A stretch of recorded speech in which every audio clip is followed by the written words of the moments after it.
안녕하세요. 오늘은 루돌프 슈테이너의 저작이죠. GA277에 담긴 영적 훈련과 명상법들을 좀 살펴보려고 합니다. 네. 이게 1904년에서 1924년 사이에 특정 개인들을 위해 만들어진 내용들이에요. 맞아요. 이 수행법들이 그럼 어떻게 내면의 변화를 이끌어내려고 했는지 그 핵심 원리랑 또 구체적인 방법들을 한번 탐구해 볼 텐데요. 뭐랄까, 단순한 지식 전달이라기보다는 듣고 계신 당신의 자기 이해를 위한 어떤 실마리, 이걸 찾는 시간이 되면 좋겠습니다. 바로 시작해 볼까요? 네, 좋습니다. 이 자료들을 보면 슈타이너 특유의 관점이 잘 드러나죠. 과학적인 사고랑 아주 깊은 내면 탐구를 좀 결합하려고 했던 그런 시도들이 보여요. 이 수행법들은 그냥 마음을 편안하게 하는 걸 넘어서요. 우리가 가진 인식 능력 자체를 적극적으로 개발하기 위한 아주 구체적인 도구들이라고 할 수 있습니다. 아, 도구요? 네. 비록 개인에게 맞춰진 거긴 하지만 슈타이너 스스로는 이게 보편적인 가치가 있다고 생각해서 사실 출판까지도 고려했었다고 해요. 그 정도였군요. 그럼 본격적인 명상에 들어가기 전에 그 부가 수행이라고 부르는 준비 단계가 있다고 하셨는데 이게 참 흥미로워요. 뭐 생각 조절하기, 또 어떤 상황에서도 평정심 유지하기. 그리고 그 페르시아 전설 있잖아요. 예수님이 길가 죽은 개의 이빨을 보고 아름답다고 한 것처럼 모든 것에서 긍정적인 면을 찾으려는 노력. 이런 것들이요. 네네. 근데 이게 그냥 뭐 착하게 살자 이런 도덕적인 권유랑은 좀 다른 거겠죠. 네. 아주 좋은 질문이세요. 슈타이너한테 이 부가수행은요, 단순한 도덕률이 아니에요. 그보다는 내면 작업을 위한 뭐랄까 필수적인 기반 다지기 같은 거죠. 외부에서 어떤 신비한 힘을 받는 게 아니고요. 우리 안에 이미 있는 그 잠재력, 이걸 끌어내기 위해서 내적인 또 외적인 장애물들을 스스로 제거해 나가는 과정인 거예요. 아하, 스스로 제거하는 거군요. 그렇죠. 특히 그 긍정성 훈련은 세상을 있는 그대로, 객관적으로 어떤 선입견 없이 바라보는 능력을 키우려는 거고요. 무엇보다 자기 기만 없이 아주 정직하게 스스로를 보는 태도, 이게 핵심이라고 강조했습니다. 그렇군요. 기반을 잘 다지고 나서 이제 핵심으로 들어가는 거네요. 그게 바로 특정 명상 문구, 만트라를 활용하는 거고요. 예를 들어주신 태양보다 빛나고 이거라던가 아니면 나는 존재한다, 그것은 생각한다, 그녀는 느낀다, 그는 의지한다 이런 구절들이 있잖아요. 네, 아주 유명한 구절이죠. 네. 근데 이게 단순히 그 의미를 곱씹는 걸 넘어서 이 단어들 자체가 어떤 힘으로 작용한다. 그래서 진리와 생명을 일깨운다. 이런 관점이 정말 독특하게 느껴져요. 맞습니다.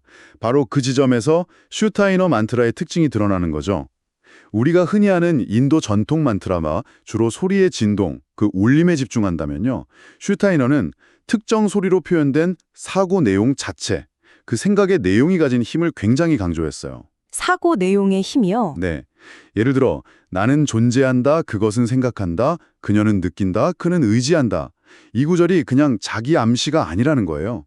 여기서 나, 이츠는 개인적인 자아인식, 주로 이마 쪽이랑 연결시키고요. 그것, S는 객관적인 세계 사유, 이건 후두나 언어 영역과 관련이 깊죠. 아, 그리고 그녀는 감정적인 세계와의 연결, 사랑 같은 거요. 팔이나 가슴행위, 카르마와 연관되고 마지막으로 그는 세계에 작용하는 의지, 신적인 의지랄까요? 온몸으로 느끼는 인식, 이런 식으로 인간 의식 발달의 여러 단계, 여러 차원을 상징적으로 보여주면서 그걸 활성화하려는 시도라고 볼 수 있어요. 와, 굉장히 체계적이네요. 그렇죠. 개인, 그러니까 소우주로서의 인간이랑 전체 세계인 대우주를 의식적으로 연결하려는 그 목표가 담겨 있는 거죠. 아, 그렇군요. 단어 하나하나에 그렇게 깊은 의미랑 기능이 연결되어 있다니. 그럼 이걸 실제로 수행할 때는 어떻게 하는 건가요? 매일 시간을 딱 정해서 하는 건지? 네, 보통은 아침이나 저녁에요. 좀 조용한 시간을 따로 내서 한 5분 정도 그 명상 문구에 집중하라고 권장합니다. 그리고 때로는 시각화가 같이 이루어지기도 해요. 예를 들면 그 유명한 장미 십자가 상징 있죠. 검은 십자가에 붉은 장미 7숭이가 이렇게 피어 있는 이미지요. 아, 네. 본 적 있어요. 그걸 마음속으로 그려보는 거죠.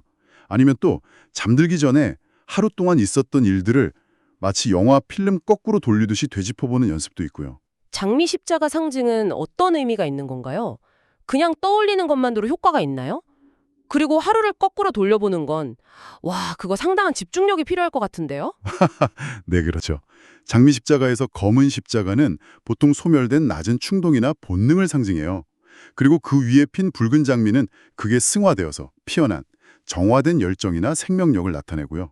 중요한 건 그냥 이미지를 보는 게 아니라 그 상징이 가진 의미에 집중하면서 내면에서 그 변화의 과정을 실제로 느끼려고 노력하는 겁니다. 아, 느껴보는 거군요. 네.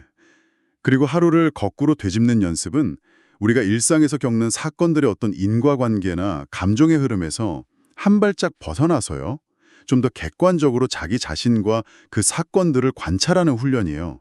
이것도 꾸준히 하면 도움이 많이 되죠. 그렇군요. 호흡법 같은 것도 있나요?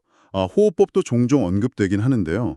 슈타이너는 어떤 기계적인 기술처럼 접근하기보다는 명상하는 내용과 자연스럽게 조화를 이루는 그런 호흡을 더 강조했어요. 막 의식적으로 조절하려고 애쓰기보다는요. 그렇군요. 결국 이 모든 수행법들을 보면 이게 단순히 마음을 좀 쉬게 하거나 진정시키는 걸 넘어서는 거네요.